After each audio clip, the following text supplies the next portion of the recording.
গোধূলির মায়াবী আলোয় পার্কটা রঙিন হয়ে উঠেছে। পিঙ্কি রকির সাথে হেসে গলে পড়ছে,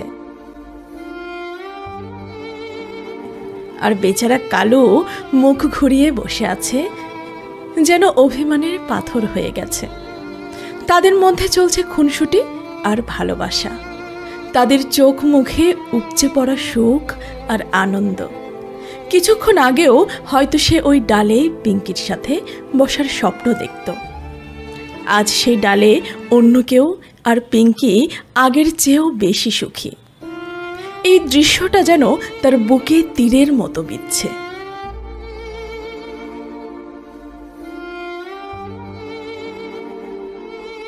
অপরদিকে বসে থাকা খগেনবাবু এক দৃশ্যে এই ত্রিভুজ প্রেমের দৃশ্য দেখছেন। তিনি মৃদু হাসলেন। সে হাসিতে আনন্দ নেই, আছে এক গভীর পর্যবেক্ষণ ও অভিজ্ঞতা। খগেনবাবু স্বগতোক্তি করছেন, এই হলো দুনিয়ার নিয়ম, কেউ পায় কেউ হারায়। তাই আর জৌলসের শক্তি আর জৌলসের কাছে আবেগের দাম কমে যায়। মানুষই হোক বা পশু, গল্পটা একই। এই হতভাগা দেশে শুধু মানুষই কষ্ট পায় না, ভালোবাসার কষ্ট এদের বুকেও বাজে। খগেনবাবু দীর্ঘশ্বাস ফেলে ভাবেন, তার তো আর কেউ নেই।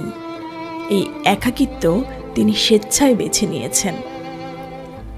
প্রতিদিন বিকেলে এই পার্কে এসে প্রকৃতির মাঝে জীবনের ছোট ছোট গল্পগুলো খুঁজে নেন। আসলে দিন শেষে সবাই একা, কেউ স্বেচ্ছায় খগেনবাবুর মতো, আর কারো ভাগ্যটাই এমন ওই কালুর মতো। একা পথ চলাটাই হয়তো সবচেয়ে শান্তির।